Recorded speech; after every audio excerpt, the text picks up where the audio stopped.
Hello and welcome to episode 20 of the imaginatively titled The Lee Addison Podcast. You know, I've actually got several podcast name ideas now all of a sudden, but I've called it the Lee Addison Podcast now, so just have to run with it, I suppose. It's a podcast about real people, real life, and real issues, and my name is Lee Addison.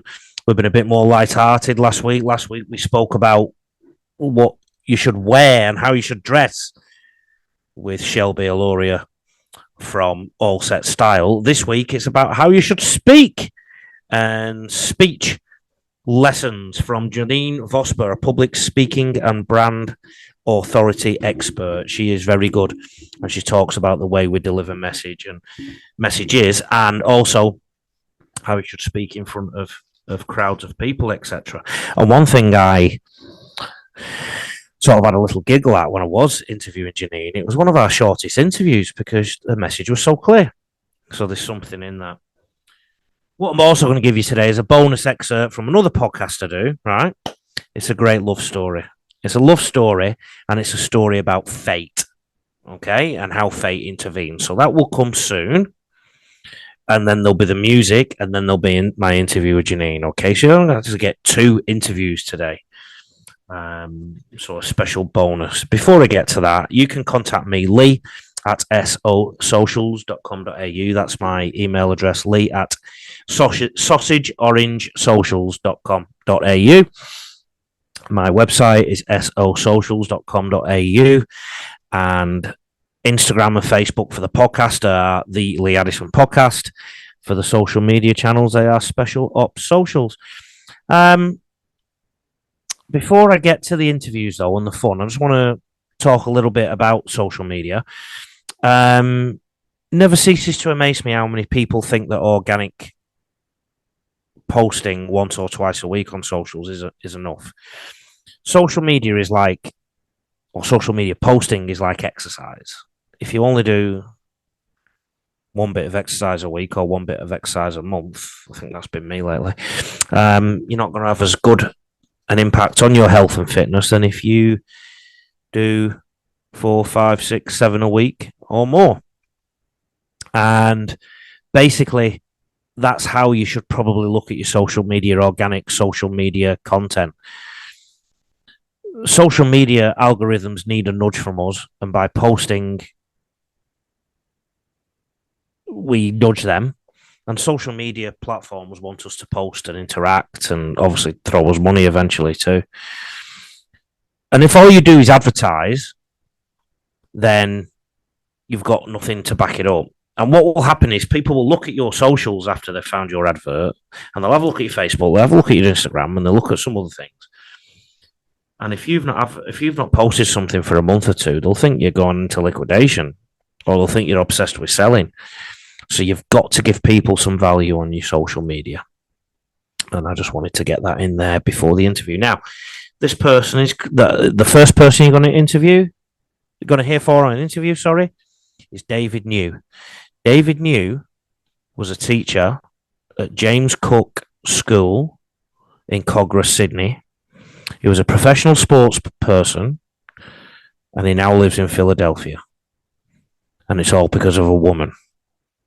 Right? We're going to listen to that first, then it will be Janeen. You won't hear from me at the end. It's just all music and then the interviews now. And because I won't speak to you, don't stop thinking about tomorrow. Take care.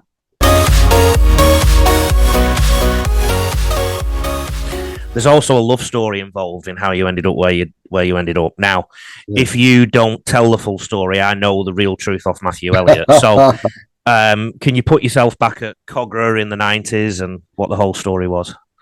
I can. In fact, it's well timed. She just walked in the room. How good is that? Things are still going strong then. Donna. They are, yeah. Donna, come say hello real quick. Say hello to Lee. Hello. How are you? We're just about to go through the love story. Oh, okay. Yeah. If there's any lies, you just jump in and let us know. Yeah, okay. I'm not a nurse. They used to say I was a nurse, but I'm not a nurse. Nice to see you. You too. Yeah, good times, mate. How about that? You know, you would never know. But we finished the season with St George, and there was a lot of discussion about an end of season trip away. And I'd never been part of any of them. I just didn't go. Where were you in your? Sorry to interrupt. Where were you in your rugby league journey then? Were you a reserve grade, a first grade, a bit of both, or? I'd been in both, mate. Been in and out of both. Yeah. So it was my first season it was my second season with the Dragons. Yeah. Finished out the year, and then we do we do these presentations around New South Wales country. Yeah. So the boys at Dragon, and I put my hand up for those things because they were fun. Be like, where are we going? Port Macquarie. They'll fly us up there. Yeah. We'll play some golf, Yeah. have some lunch, barbecue, and hand out some awards. And like, sign me up. And I went away with Mark Coyne. So we went on a trip. I can't remember where it was. Forgive me for my memory loss there. But we went away. And then when we came back, the flight home, we'd had a few cans and still on the weekend. Mm-hmm. And Coyne's like, let's go down the pub and we'll finish off and then we're done for the weekend. And I'm like, okay, let's do that. So while we're sitting there, he looks across at me. He goes, you're going to Hawaii. And I'm like, what are you talking about? He goes, we leave on Sunday and you're coming. And he's in the middle of doing stuff. And it's the days before the internet and cell phones. And then you do your best to find something. Long story short, I guess he tracked Matty down and said, we got a ticket for Nui. Make sure he gets his passport sorted. He's on the plane. There it was. And how were you doing for money at the time? I mean, if you were in and out of reserve grade and I was teaching. I was a teacher at James Cook High School, so the school I went to, and that's another part of the twist of the story here because the mob that you coached, we used to hate them forever. They knocked us out. St. Gregory's. They knocked us out of a couple. It's interesting because it was a fun time to play because you played hard, trained hard, and you played hard off it as well. You had some So Coiney's made you a ring in for Hawaii. Did you? Yeah. Were you doubting if you could go? Were you thinking, I've got this going on, I've got that going on, or was it quite an easy? No, not really. Yeah, all right. Okay, I was hoping you. I was hoping you were going to bung it on, then you. No. I'd like to dress it up a bit, but no, mate. No, it was straight on. All right. So you got on the plane, went to Hawaii. Yeah, the full team, or most of them, or mate, 40 of us. Okay, that'd have been a pleasant flight for the others. Oh, mate, it gets better. So Coiney can be the first one to blame, but then Matty took it to another level once he got me on board, and then Jethro Hardy and Ricky Walford, that was, and Snoopy Collins, they were the ones that really sealed the deal because I roomed with Ricky, Jethro and Matty were across the hall, and mate, we got to the airport. It was a Sunday morning flight, about 8 a.m. Yep. And Matty's the tour guide, so he's got everyone set up, wrangling 40 guys. Think about that on an end of season trip. I can imagine how easy that was. Yeah. We're in the in the transit area. We find out that the flight's cancelled, and we're like, really? Okay. And we're like, do we have to come back tomorrow? He goes, no, we got a 4:00 flight. We're going to go up to the lounge. So I'm like, this could be anything. So Jethro Hardy and I were like, listen, let's just watch this unravel. So they're all in the lounge having a ball, having a blast. Jethro and I are watching them thinking, there's going to be 8 hours to the flight, and then there's another 9 hours in the air. Let's get to Hawaii fresh, and let's just watch this crew do their thing. Yeah. Out of control. As you can imagine, how much fun they were having for the first 8 hours in the lounge, and then 9 hours on an air. And you think about back in the days, flying 90s end-of-season trips, the security was nothing like it is now. And also the air stewardesses didn't care how many beers you drunk. And Didn't care. No. Didn't care, mate. So we land in Hawaii, and it's it was a party scene up and over the Pacific. You get over Fiji and it's still going, and you get to about Tahiti and it's just darkness and snoring. And 40 guys plus 200 other people on the plane in a coma. Yeah. We touch down, and then Jethro and I become the tour guides. We take over and get everyone checked and get their bags sorted and everything's done. Because you were sober, you were fine. Yeah, we were good, mate. We went for a run that morning and we were straight to the beach. And first moment we walk down on the sand, we see a couple of girls lying on the sand, and I'm like, I'm going to marry her. Hello. Yeah. And Jethro's like, so am I. I'm like, we talking about the same girl? He's talking about someone else behind. Yeah. How did he go? Is he married to that one, or?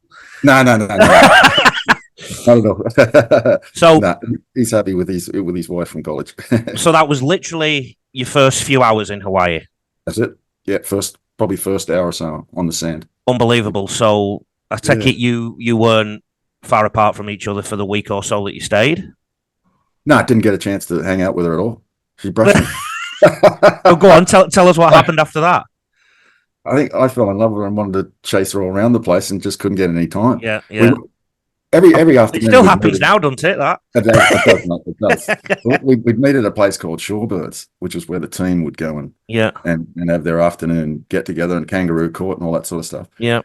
And we happened to turn up with these Donna and a friend the first day.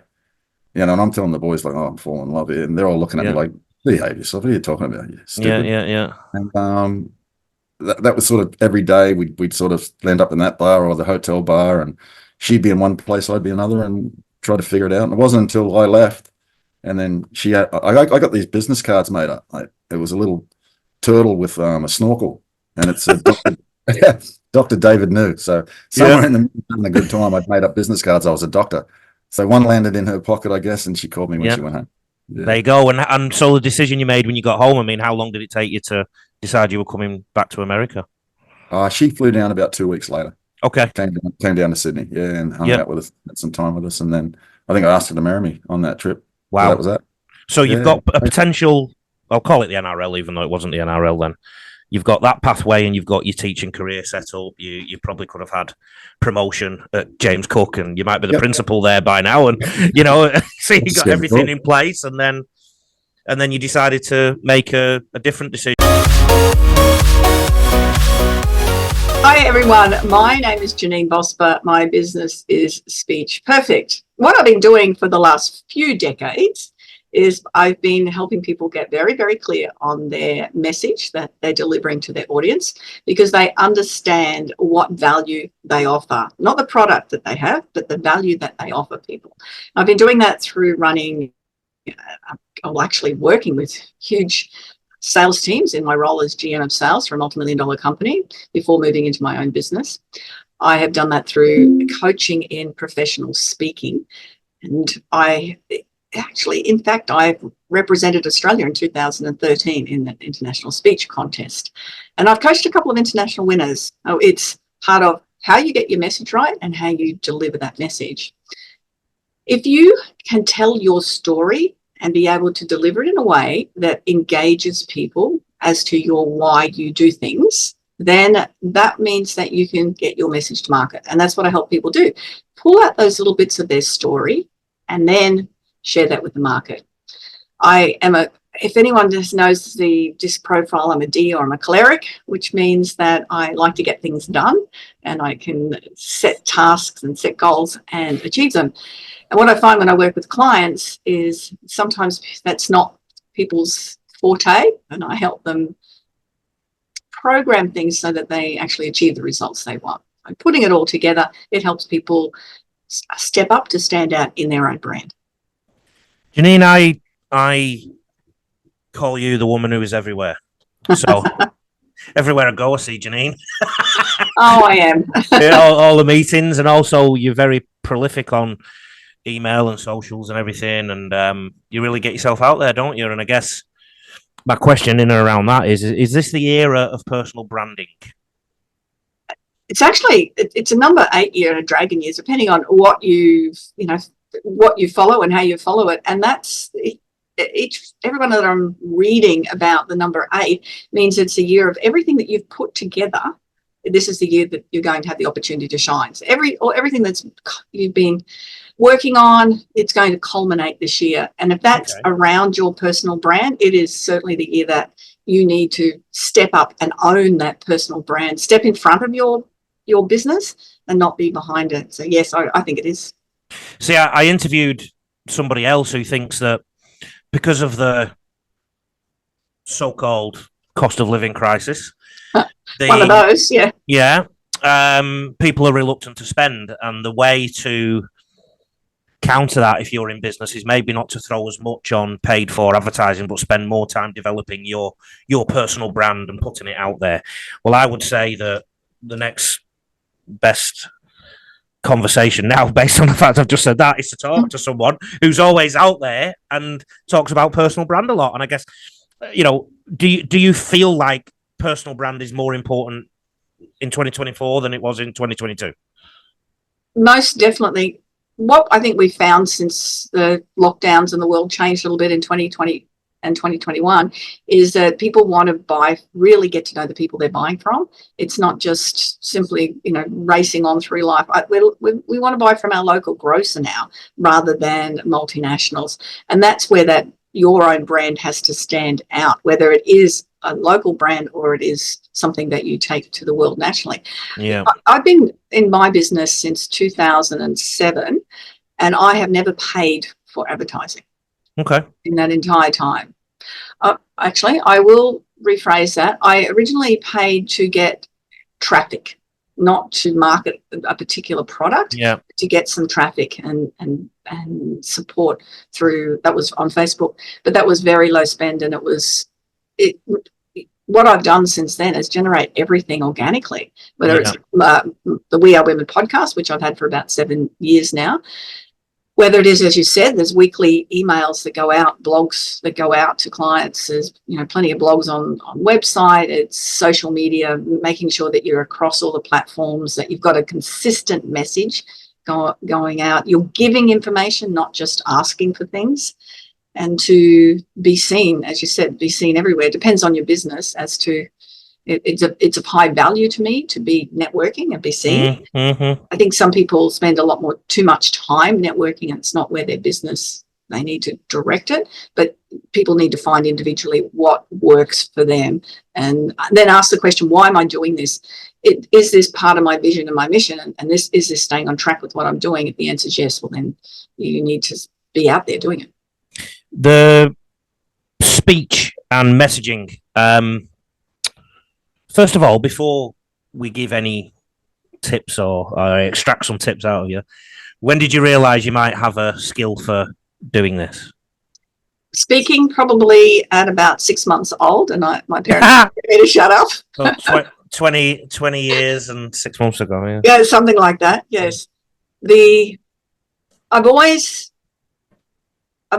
enjoyed conversation, and I think all the way through school, every single report was distracting to others, talks too much. And the thing was, I could understand the information and get the good results, but then I distracted others because I'd be talking. But that doesn't make you a good speaker. Talking too much does not make you a good speaker. No. Having the confidence to do, to stand on stages, and the biggest stage I've stood on is about 1,000 people in the room, and I deliver a 20-minute presentation. That was about work-life balance, that one. What really got me into the speaking component of it and being able to do it professionally myself, but also help others achieve their results, was something, there was a line in the sand moment. One of my dearest friends, and it's interesting, I had a really lovely conversation with her this morning. Her dad passed away. He'd been ill for quite a while, and so when he passed, it was expected. And they had been members of this same church, the beautiful little, those little churches that actually is the A-frame shape, and all the pews lined up. And we went to his funeral, and the pastor had known them for 20 years. He gave beautiful eulogy. Friends got up and spoke on his behalf. It was wonderful. 2 months later, my friend's mum passed unexpectedly. And in the meantime, the pastor that they'd known for 20, 30 years had moved on. There was a brand new pastor at the church who didn't know the family well. Nobody could speak on her behalf. Now, she was one of the most amazing women, that she could put her hand to anything. She was kind and sharing. Yep. She was a beautiful mother, grandmother, and parent. And nobody could really tell her story and tell it well and share that with the. And I'm sitting at the pews with my mum and dad, and the pastor gave a nice rendition, but it wasn't her. And I sat there and I just went, I'm never going to be mute again. I'm never, ever, if I want to be able to say something, I want to learn the skills to be able to do it, and I want to be able to do it. It was such a traumatic moment for me that nobody could share anything about this amazing woman. And so since then, I learnt the skills myself, and Googled public speaking groups and day sort of thing, and went along to it, because I knew I had messages and stories and motivation. And look, I was a confident person, and I'm sitting there going, I can't do this. I can't say this. But since then, I've been able to, as I said, speak on stages around the world, but also speak on behalf of friends and family who have passed. And other people have come up to me and said, I'm so glad you did that, Janeen, because you said exactly what I wanted to say, but I didn't have the ability to do it. So that was my line in the moment, Stanley. Unbelievable, that story. The give us some nuggets that, you know, obviously you don't want to tell everybody everything that about speech and what they should do, because you can't do that, but some key tenets of it, you know. One of the things when people get very, very nervous about anything, but particularly public speaking, I mean, the Seinfeld joke about people would rather be in the casket than delivering the eulogy is it's something we hear often. But a lot of people have a great fear of public speaking. Yeah. And one of the things I tell you, that gut feeling, that nerves and the butterflies that you've got in the gut, you want to recognize that is nearly exactly the same feeling as excited. You know, when you're about to jump on a roller coaster or something and you're really excited to do that, or it's the same feeling. So rather than talking to yourself and saying, I am nervous, I'm scared, I'm not comfortable, tell yourself that you are excited instead. That'll at least get you out there to put one foot out and do it the first time. What about the one that seems to have done the rounds for years, where you pick one person out and pretend that they're naked? No. That would be very scary, particularly depending on the person. That has done the rounds, though, hasn't it? Oh, goodness me, yeah. I think that would turn most people off and would terrify them, having to look at them. I mean, I guess speech is almost very similar to writing certain kinds of stories that are short form. So, you know, if your first paragraph or your first line of a speech, I suppose, anything in and around that you can share with us? There's different things that you can do to grab your audience's attention if you're delivering a speech. And one of the most powerful is to stand there silently. Just don't say anything. Yeah. Because then eyes turn on you. Yeah. And it gives you a lot of an opportunity to ground yourself as well and feel more comfortable. Yeah.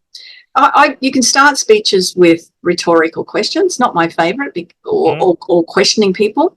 And unless you really know the room, it makes people feel uncomfortable and they'll shut down. So it's not my favorite thing to do. You can start off with a declarative statement, a fact or a statistic. 70% of women will be homeless by retirement. You know, that's a statistic that I use a lot when I'm presenting, because I particularly work with a lot of women sole traders and people to be successful. So we've got to figure out a way that that's not going to happen. So you can start off with those things. I think that the speech that I won, the Australian level, I started off with part of a poem, and it was part of Robert Frost's poem, Road Less Travelled.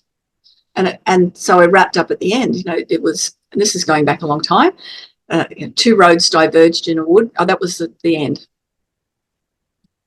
The end, you wrapped it up at the end. And the end was two roads diverged in a wood, and sorry, I could not travel both. And be one traveller, long I stood, and looked down one as far as I could.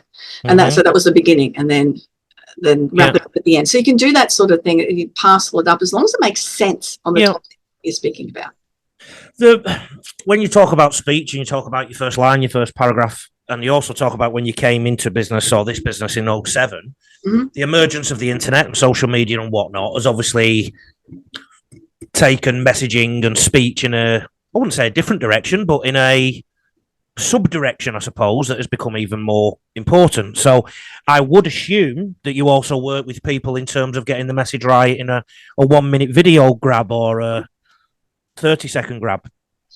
I'm glad you brought that up, Lee. I ran a workshop the other day. I run small group workshops a few times a year on professional speaking, and that's what someone asked me. They were doing a video, and they start with their name and their business. Who cares?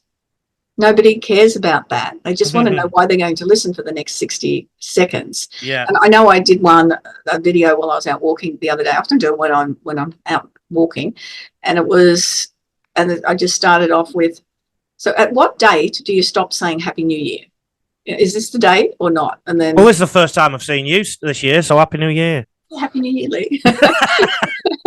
And that was the question. But then it went on into what I wanted to promote was a planning workshop I've got coming up. You know, but if I had just started with, "Hi, I'm Janeen from Speech Perfect. I've got a planning workshop," you know, people would have shut down straight away. But it was that, okay, so that's a bit of in that sort of video, rhetorical question, because nobody's being threatened by that question because they're just listening to it on a video. And I did one the other day, which I'm yet to put out there, and And it was about people calling people names. So I just sort of started off with sticks and stones will break my bones, but names will never hurt me. Of course they will. And then went into, something about that, about how it's important we get our words right. The best speech you've ever seen? It's interesting. When I do my workshops, I've pulled about 4 or 5 speeches that I get people to add punctuation marks. A lot of the time when we're delivering speeches, we don't add punctuation marks. We just continue all the words together. We forget that we need commas, we need full stops, and we need to take that time for the audience to catch up with what we're saying. The speeches that I use is Ronald Reagan's at Brandenburg Gate, which is a great speech. Yeah. And then asking Gorbachev to come and pull down the wall. I use Obama's inaugural speech. I always find that's a good speech to use. There's a couple of others, but you can't go past Martin Luther King's I Have a Dream speech. You really can't. The words that he uses, it's not just the delivery of that, which is so powerful. If you listen to it, the pauses are so long because it's such a big audience. But he uses words that create an image and jangling discords. It's wow. We know what that is. Hew the mountain and make the plains flat, and all of this. We can visualize it as we go, and that's such an important factor when you're writing a speech. And it's the same when I'm teaching people to pitch. What does it look like? How can people identify what you're saying with what it looks like, or what it looks like to them? Best orators, you think, in history? Because it doesn't mean they did the best speech. No, I know. And one of the best orators, this is going to really challenge people here. There's 2 of them, and they were both on opposite sides of the argument in World War II. And one was Hitler. Yeah. And that will challenge people, but an amazing orator. He moved a nation to do things. That's right. And I think, some people are loath to say it because of the horrible things that he pushed through. But I mean, I've watched some of his speeches and the way he moved his arms and the tone of his voice and whatnot. He really, he moved a nation, literally. Yeah. And the opposite side, the British Prime Minister. Yeah. We'll stop them on the beaches. That's it. I'm trying to think of his name. Winston Churchill. Winston Churchill. So they were both brilliant orators. They grabbed their nations. Talking of British Prime Ministers, Tony Blair's last speech, because he was a good speaker as well, in coming a bit more into the modern day, and they reckon his last speech was his best. Really? I haven't heard it. I'll have to go and listen to it because I'm always interested in learning. Yeah. What about modern orators, the ones that are knocking around now? Is Boris Johnson as good as he thinks he is?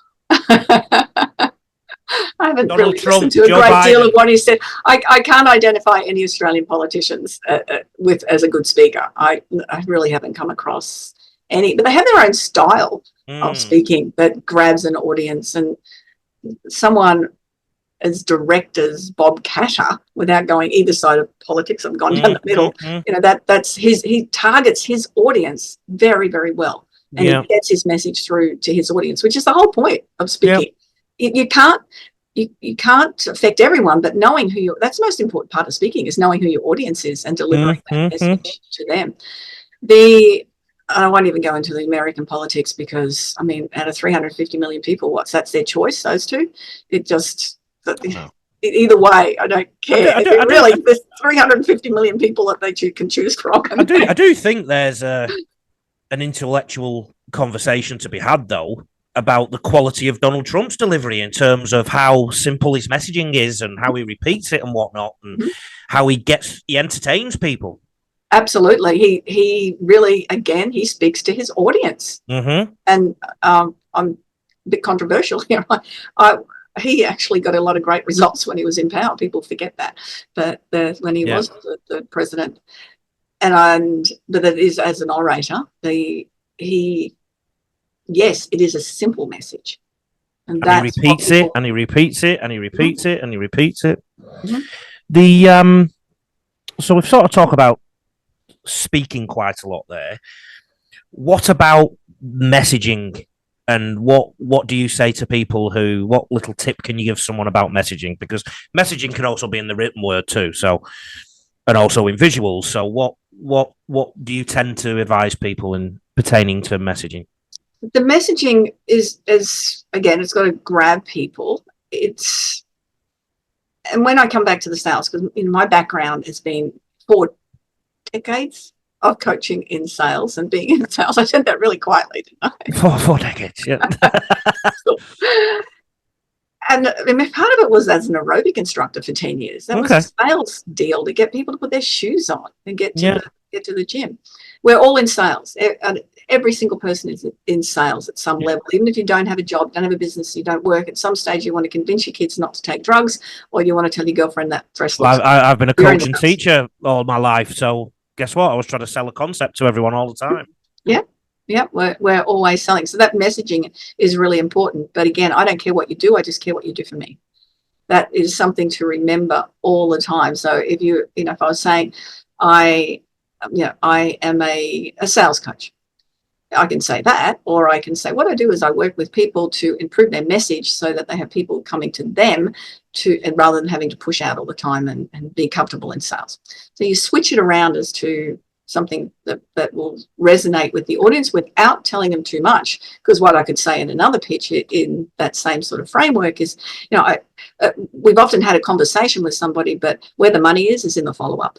And a lot of people don't, they really go back into that, I don't want to bother people. And this is where I help them move through that space. But you want to make sure that if you're having a message with somebody that you're messaging, you're not telling them 10 different things at the same time.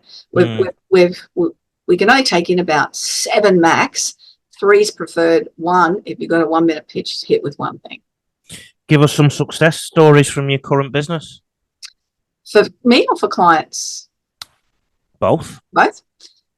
So the variety, as I mentioned, I work with a lot of female sole traders, but I also work with businesses. I go into businesses who don't usually expect that they're in sales and help them get clear on their message with different forms of training. And that might be banks or law firms, engineering works. Again, people who, I'm not in sales, but I need my staff team to, have KPIs. They've got to convert the clients over and to work with them. I worked with a law firm a little while ago, a family law firm, and part of what they wanted was, again, for them to be comfortable in that sales message. And every one of their staff was very much in a different space about how they were going to approach that and how comfortable they felt with it. From one guy that was, no worries, I'll convert everything. I'll do it, to another person said, no way in the world, I'm not going to pitch the business. And that's what I do, is I help people realize that you are not selling. What you're doing is helping people resolve their problems. And if your focus is 100% on resolving problems, so and I really challenge people. People have to deal with it when I work with them, going, so what? Your ego is more important than that person getting the resolution for that. And when they start sort of shifting around a bit, they realize that, it is actually. That's not the way I want to be, because they usually say, oh, no, I'm coming from the heart. Well, no, you're not when you place your ego out in front of helping someone get the results. And we also had to work on, with this particular firm, was the glass ceiling, that how far people could extend themselves. So each time I do training, I figure out what the client wants or needs and then build something, because I've got extensive experience. So that they were amazed at their change in attitude. And that's the thing that, I can walk away from, is to go, that's quite incredible how that has changed them. Worked with a lot of individual clients, branding ones, that I run a 12-week branding program, and one of the last programs, one of the clients was a lawyer just setting up a business and, wanting to run a business, have more downtime. So in the last few months, she's raised the revenue of the business enough she's be able to put on 2 employees. Good. There's a whole lot of those sort of things with what's the goal that you want to achieve. Well, another person's got a online business and increasing the sales significantly in that. So it's all different, but it's building the confidence around to be able to talk about who you are, where it comes back to. Well, this may be testament to your messaging and your perfect speech, considering your speech perfect. But you've really got your message over quite clear today. And, at this juncture, I'd like to say, how can people get hold of you, and what kind of people should get hold of you, and where do you want them to find you? I will do that. I have to tell you about Speech Perfect. I originally please started do. as my business name was Shifting Visions. So when people get invoices, it's still a little bit of that with the bank. Yeah. And we were at a wedding one time and sitting in the back of the room at a table, celebrating a little bit. Yes. And the people were delivering speeches were holding the microphone around their belly button. I don't know what they expected to come from there, but that's not where we could hear them. And we had a little consensus around the table, and Pitch Perfect, a movie, was out at the time, with the singers, the girl singers. Yeah. Pitch Perfect.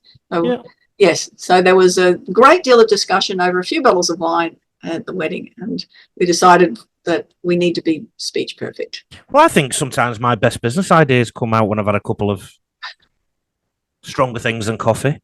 Yeah. So how can people get in touch with me? Yeah. There's lots of different ways, but the easiest is probably these two. One is my website, which is janeenvosper.com. And I really want to encourage people. I offer a free 30-minute strategy call. And we'll just have a conversation and see what you want to achieve. And I'm not the best one to help you do that.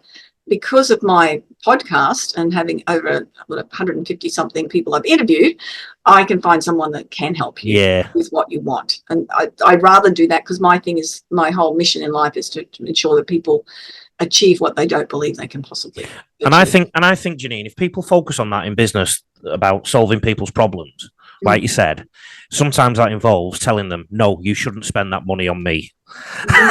I've done that this morning to someone. Yeah. Yeah, and it sounds like it's a negative move, but ultimately that person, it will hopefully say, Lee's a good fella. I want, and if he meets somebody else and they need something that I can offer, that's literally how I do it. Look, it is so importantly to be really honest about that capacity. I love it when someone says they're, a 21-year-old life coach. It's well, that might work for 16-year-olds, but it's not going to work for someone who's 40. Help out people where you've got the strength to be able to do that. The other way to get in touch with me is on LinkedIn. I have a big LinkedIn presence and do I share a lot of content, whether it's the podcast or with blogs or just quotes. And I just have to throw this in. I've got I work with a photographer and a stylist each year, and we have a fabulous brand and style retreat in Airlie Beach in May. Yeah, so we've got a couple spots left on that one for this coming year. So I had to throw that one in. Just to round off, in my last job, right now I'm mid-40s, right?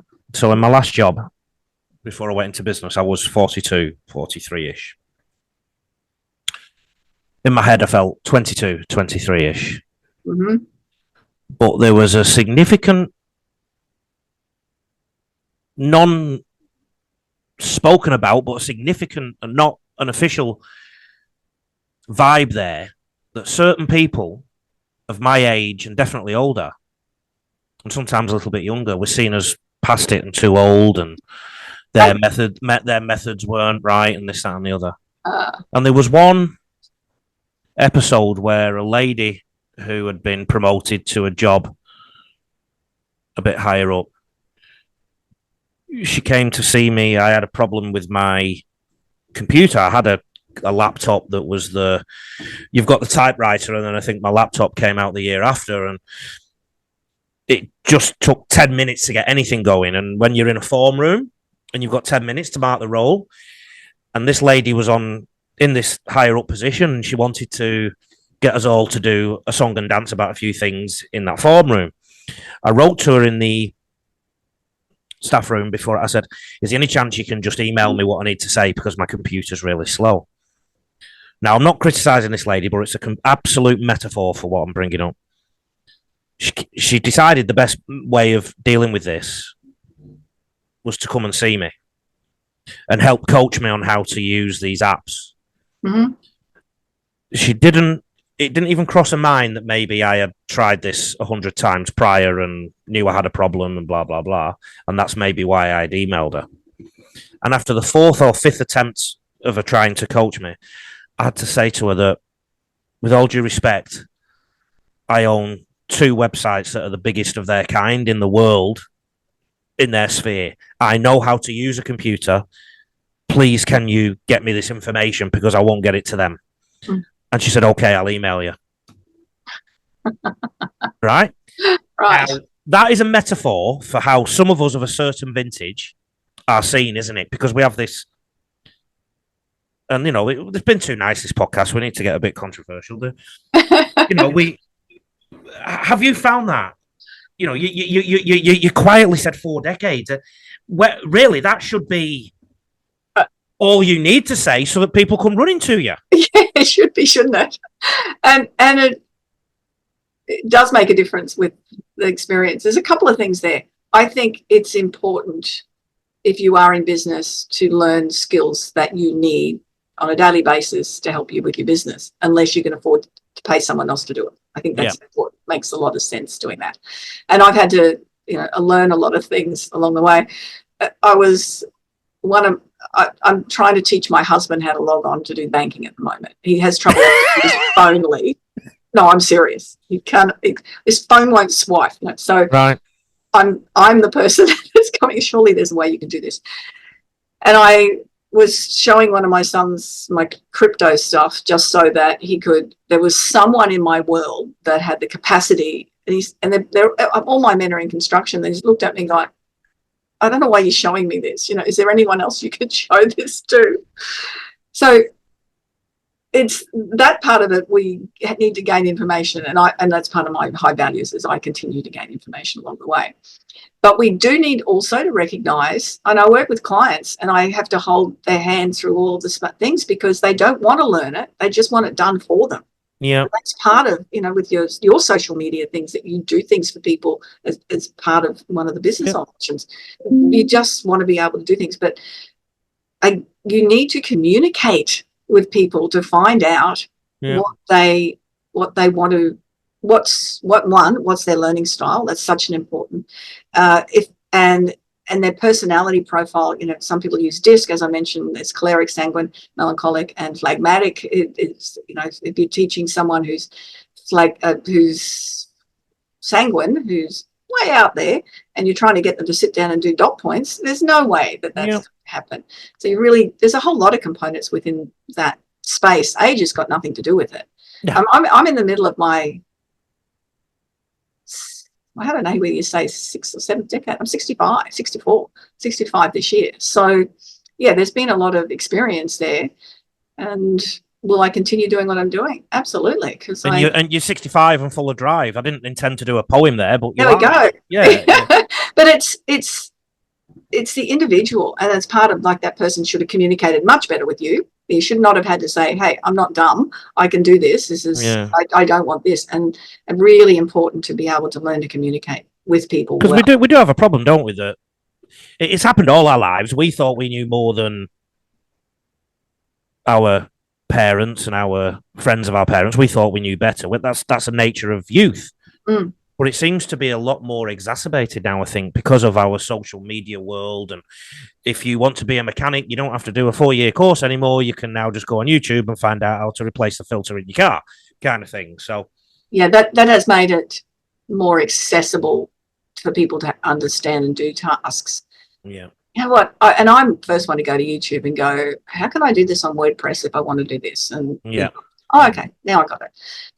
But there's certain things that you just need to be in a room with somebody who has had that experience and had those skills and can tell you the real background or the way to do it without having to spend so much wasted time and energy and money in doing trial by error, or learning from the wrong people as well. This is something that, as a coach for a long time, there's so many people out there that are just the wrong people for people.